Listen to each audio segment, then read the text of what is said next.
Okay, South Park is taking no prisoners in its new season, and despite backlash from Trump administration officials, they are unfazed. They want to be called evil. The thing that actually gets under their skin is being laughed at. If they wanted to criticize my job, go ahead and do that, but clearly they can't. They just pick something petty like that. First of all, while we're in the midst of this perpetual victimhood shtick at the hands of Kristi Noem, let's not forget that we are talking about South Park. South Park just went dark for another week after absolutely destroying Kristi Noem in their Ice Barbie episode. 2 strategic breaks in 3 weeks isn't a coincidence. It's psychological warfare. Parker and Stone are letting their satirical bombs detonate in slow motion, while their targets can only watch the carnage spread. And as they're mocking the low quality of people being allowed in to ICE, we are introduced to Trump's DHS Secretary, Kristi Noem. And over the course of the episode, they really lean into mocking aspects of why she's been called Ice Barbie, where everything seems to be for a photo shoot or a video. People are having to constantly put on makeup, inject stuff, just keep her face from falling off, which literally it does fall off. You will now watch an orientation video featuring the Director of Homeland Security.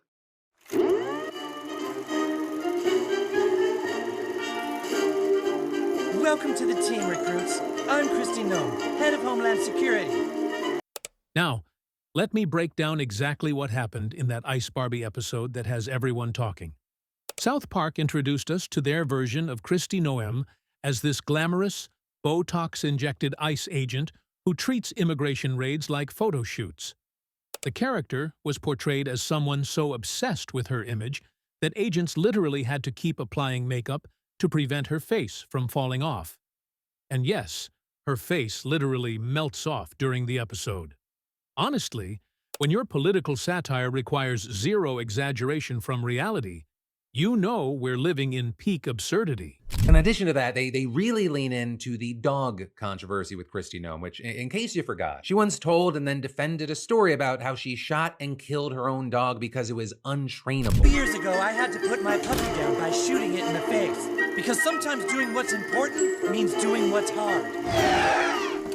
But here's where South Park went from satirical to absolutely savage.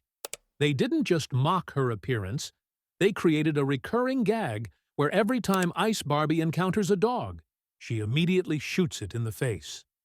This wasn't random humor, it was a direct callback to Noem's own book, where she bragged about killing her 14-month-old puppy because it was untrainable.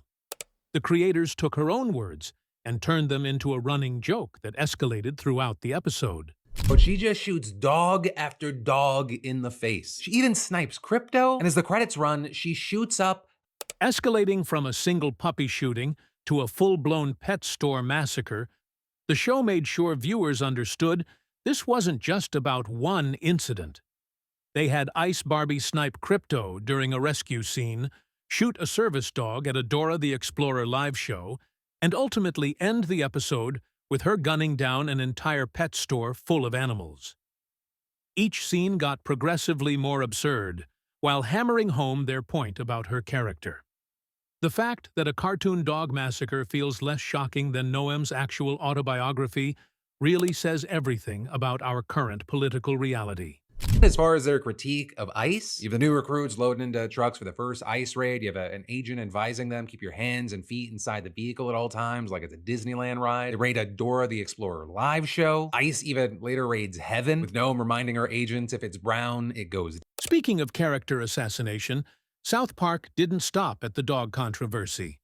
They portrayed ICE raids as literal theme park attractions, with agents telling new recruits to keep hands and feet inside the vehicle at all times, like it's a Disneyland ride. The show depicted raids targeting completely innocent people, including a scene where they literally raid Heaven and arrest Latino residents there because, as Ice Barbie puts it, if it's brown, it goes down. This month responding to the first episode where they said, the show hasn't been relevant for over 20 years and is hanging on by a thread with uninspired ideas and a desperate attempt for attention. But really whatever you... Meanwhile, the episode also featured brutal takedowns of other Trump administration figures. J.D. Vance was portrayed as a pint-sized, baby-faced sycophant who gets kicked around like a football by Trump but keeps coming back for more. Charlie Kirk got the master debating treatment, with Eric Cartman realizing that when everyone becomes an edgelord podcaster, Nobody gets to be special anymore. But I'm actually was a little surprised that was her reaction because she's tough. I mean, she's taken criticism forever, and I don't actually look at it as a woman issue. I just look at it as they're just...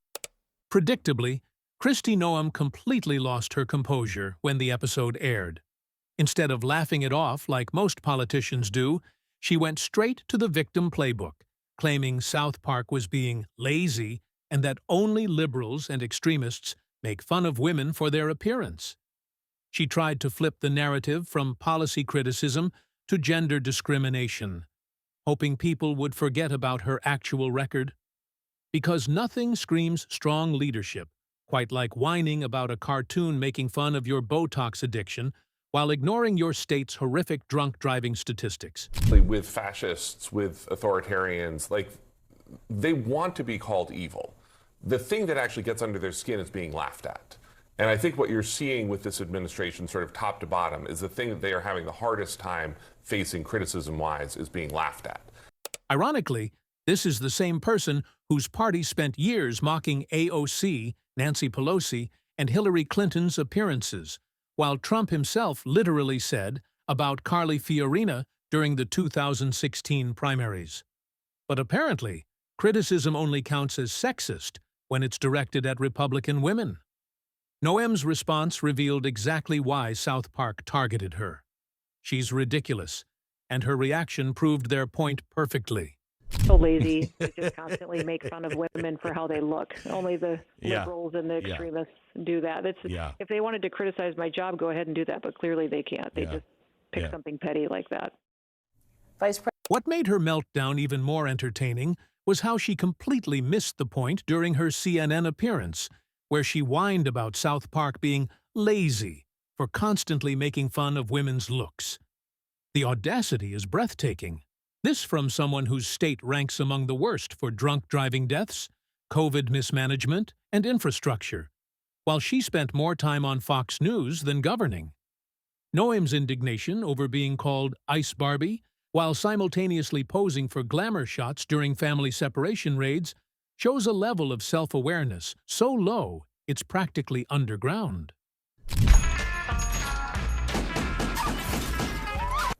They actually released this bonus clip on Twitter last night, poking fun at DHS Secretary Kristi Noem's past puppy-killing scandal. Then something fascinating happened. After all that outrage and victim playing, South Park decided to twist the knife even deeper.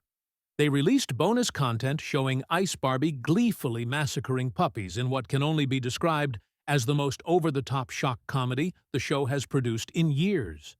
This wasn't just random violence. It was strategic psychological torture designed to keep Noem's name tied to cartoon puppy murder. Here's where I need you to do something for me. If you're finding this breakdown as wild as I am, hit that subscribe button because we're about to dive into conspiracy territory that'll make your head spin. Trust me, you don't want to miss what's coming next about the real strategy behind these delays. Following the bonus clip release, the pattern became crystal clear. South Park isn't just creating episodes, they're running a masterclass in controlled controversy.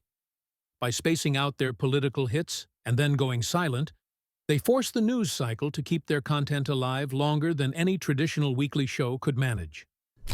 But listen, I think the more, going back to this, the more that you react to it, the more they're going to make fun of you. Yeah. That's just what South Park does. Consider the mathematics of attention warfare. A normal episode airs, gets talked about for maybe 2 days, then disappears. But when you create anticipation gaps, suddenly every day, without new content, becomes another day for your last satirical bomb to dominate conversations.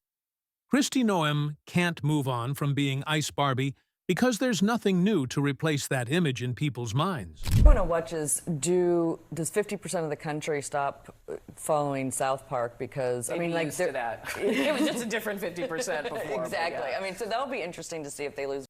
Furthermore, these strategic breaks serve another purpose. They're stress testing the cultural temperature.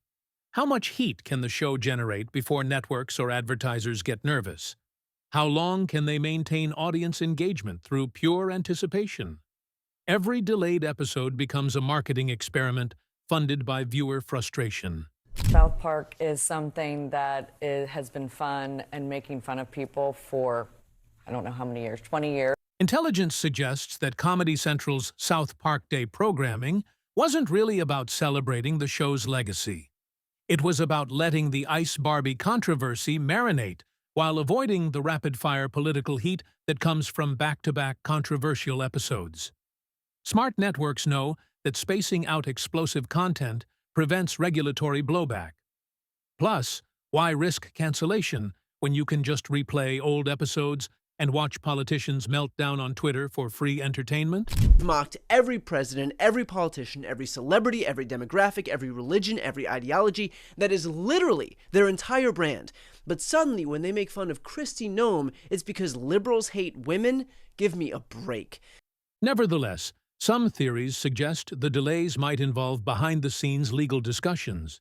When you create content as specific and graphic as Ice Barbie shooting puppies, while directly targeting a sitting government official, lawyers tend to get involved. Political satire has protections, but there's always a line, and Parker and Stone love dancing on that edge. Not only is this a cartoon, but it's a show that spent the last 27 years making fun of literally everyone and everything. Alternatively, this could all be part of Parker and Stone's long-term psychological experiment on both their audience and their targets. They've openly discussed how they enjoy watching people's reactions to their work, and these delays create the perfect laboratory for studying outrage cycles in real time. Ultimately, the next new episode is scheduled for August 20th, and I guarantee it's going to be worth the wait. After letting the Ice Barbie controversy simmer for weeks, they'll either double down on the Noem feud or pivot to an entirely new target just to keep everyone guessing. That's the South Park way. Unpredictability wrapped in calculated chaos. Handle South Park making fun of you, you probably shouldn't be in politics. And if you're Whatever happens next, one thing is certain. Parker and Stone have turned episode delays into weapons of cultural warfare. They've proven that sometimes the most powerful move in satire isn't what you say next, but how long you make people wait to hear it. And frankly, watching Kristi Noem squirm for 2 weeks straight while tied to cartoon puppy murder, that's entertainment gold that money can't buy. Remember, every day we don't get new South Park content is another day Ice Barbie remains the last word from Comedy Central's most dangerous satirists. And something tells me they're just getting started. Subscribe to our channel to stay updated with what might unleash in the next South Park's episode.